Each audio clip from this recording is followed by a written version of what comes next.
They crouched in the tall wheat, barely breathing, as dawn crept over the Marne Valley. The French countryside looked deceptively calm, bathed in pale gold light. But behind that illusion, hell waited. The line of Marines, mud-smeared, wide-eyed, fingers twitching on their rifle stocks, watched the tree line ahead. Somewhere inside the dense, dark tangle of Belleau Wood, the German machine guns were waiting. You could hear them, low, metallic clacks from inside the forest like something alive, awake, and feeding. They weren't supposed to be here, these Americans. At least not like this. They were fresh troops, new, underdressed for the gas, overconfident. The French told them to pull back, to abandon the line, retreat to a safer position. Captain Lloyd Williams, 2nd Battalion, 5th Marines, had replied without hesitation. Retreat? Hell, we just got here. It would become a rallying cry. But on the morning of June 6, 1918, it was a sentence thrown into the jaws of death. Because what lay ahead wasn't a skirmish. It was a slaughterhouse disguised as a forest. The Germans had entrenched themselves deep inside Belleau Wood. Machine guns covered every approach. Snipers waited in the trees. Barbed wire coiled like snakes across the forest floor. Fields of fire had been mapped with mathematical precision. It was a trap in every direction. And still, the Marines charged. At precisely 3:45 a.m., under a rising sun and the first scream of artillery, they surged through the wheat fields. The moment they broke cover, they were hit with machine gun fire so dense it seemed to come from the air itself. Men dropped instantly, their silhouettes flickering and vanishing like ghosts. But others kept running, crawling, throwing themselves down into shell holes, returning fire, dragging the wounded behind them, some with their helmets blown off, some blind from the gas. One lieutenant led his men forward with a pistol in one hand and a Bible in the other. He didn't make it to the trees. The first objective was Hill 142, a German strong point with commanding views of the valley. It was taken eventually, but only after 3 failed assaults and hundreds of casualties. It wasn't strategy that won it. It was stubbornness, the kind of suicidal willpower that became legend. Within 48 hours, the Marines were inside Belleau Wood. The forest swallowed them whole. Inside Belleau Wood, there was no front line, just chaos. Visibility dropped to mere feet. Trees blocked sight and muffled sound. The air was thick with smoke, cordite, and the rotting stench of bodies left where they fell. Every movement risked death. A rustle might be wind, or a sniper drawing a bead. German positions were expertly hidden, machine guns mounted behind logs, camouflaged bunkers dug into ravines, tripwires strung through the undergrowth. The Marines moved in squads, slowly, covering each other in overlapping arcs of fire. But even this caution couldn't stop the bloodletting. In one early engagement, an entire platoon was cut down, crossing a shallow gully. Only 2 men made it across. The rest lay in twisted heaps, draped over each other like sacks of meat. A runner sent back to report never returned. They found him later with his throat cut and his message unopened. Over the next 2 weeks, the battle became a series of brutal, localized firefights. Grenades were tossed at shadows. Bayonets clashed in the dark. Sometimes, the fighting was so close that rifles were useless. Marines clubbed enemies to death with shovels, knives, rocks, whatever they had left. There were no clean victories. Every gain cost dozens of lives. On June 11th, the 6th Marines launched a coordinated attack against the German center line. Artillery softened the ground first, but not enough. When the Marines advanced, they met with withering fire.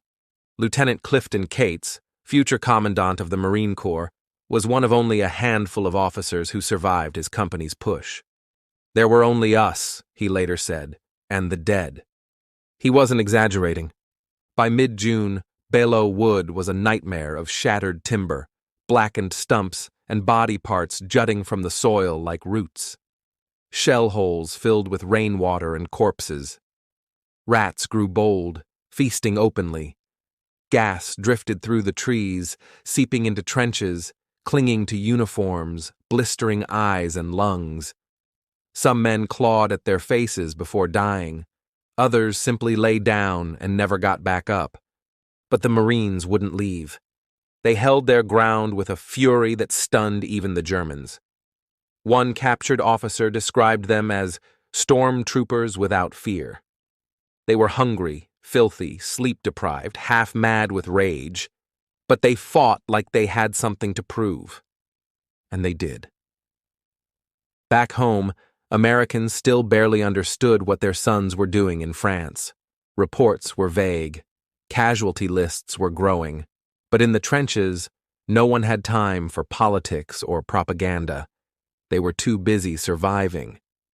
Private John Kelly, a young man from Chicago, became a legend on June 12th. His unit was pinned down near a ravine, under heavy fire from a machine gun nest. Without waiting for orders, Kelly sprinted through the brush, hurling grenades as he ran. He took out the nest and killed 4 enemy soldiers before being shot 5 times. He collapsed beside the shattered gun, still clutching a grenade. His body was never retrieved. Others followed his example. Sergeant Daniel Daly, already a 2-time Medal of Honor recipient, rallied his men during a stalled attack by shouting, "Come on, you sons of bitches! Do you want to live forever?" It wasn't bravado. It was desperation. They were outnumbered, outgunned, and still moving forward. Every night brought new horrors. Wounded men screamed for medics who never came. Shells fell with no warning. Bodies were mistaken for sleeping soldiers. Letters from home arrived soaked in mud, unreadable. Some Marines stopped writing back entirely. Sleep came in fits, when it came at all. By June 20th, the forest had become unrecognizable. The tree canopy was gone, blown away. Roots jutted out of cliff sides. Trenches collapsed into pools of water and gore. And still, the Germans fought, stubbornly defending every inch. They were veterans of the Somme, Verdun, Passchendaele, but even they were shaken by the Marines. "They come out of the smoke like devils," one German prisoner said. "You shoot them, and they keep coming. Covered in dirt, yelling curses in a language I don't understand. We thought they were animals." The final assault began on June 23rd. It was no longer about territory. It was about breaking the enemy's will. The Marines launched wave after wave into the eastern edge of the wood. Artillery roared all night. Some units advanced over open ground, fully exposed, daring the Germans to fire. The Germans broke. On June 26th, Belleau Wood was declared secured. The last pockets of resistance had been eliminated. German prisoners sat with blank stares, bandaged and shaking as Marines collapsed in the mud beside them. The battle was over. But the cost had only begun. The battlefield was unrecognizable. Belleau Wood, once a peaceful hunting preserve, had been transformed into a wasteland. Entire acres of trees were gone, reduced to stumps or matchsticks. The earth was scorched, cratered, and soaked with blood. Limbs jutted from collapsed trenches. Helmets marked the shallow graves of those buried hastily between barrages. Over 9,000 Americans had fallen. Nearly 2,000 were dead. Countless more were maimed, gassed, or driven to madness. And yet, the Marines had held the line. They had done what the French could not, what others feared to attempt. Word of their stand traveled quickly.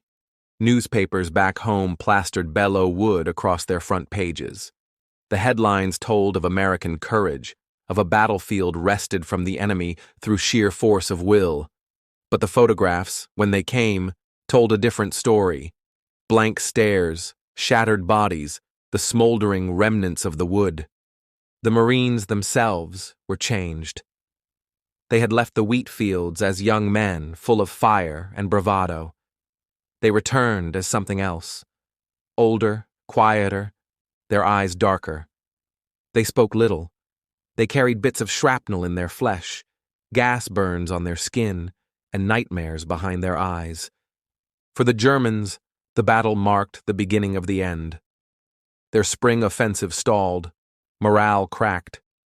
Belleau Wood had been a key position, and they had lost it to an army they barely understood, an army that wouldn't quit. They gave them a name: Teufel Hunden, devil dogs, fierce, relentless, unstoppable. It stuck. In the years that followed, Belleau Wood became holy ground to the Marine Corps. Recruits were taught the story. Drill instructors barked it through the halls. The battle was no longer just history. It was identity. And it still is. Somewhere in the quiet shadows of Belleau Wood, beneath the rebuilt trees and drifting fog, that spirit still lingers. It hums in the wind, echoes in the stone, waits in the stillness between the rows of graves. The world may change, wars fought differently, uniforms redesigned, weapons upgraded, but the fire that burned in those Marines remains untouched. And for as long as there are boots on the ground and hands gripping rifles, the story of Belleau Wood will live on, not just as a tale of what was, but a reminder of what must be, of courage without glamour, of sacrifice without applause, of brotherhood forged not in peace, but in fire. Belleau Wood was not a battle. It was a becoming. Thank you for listening to Last Post History. Subscribe for more true stories from the world at war.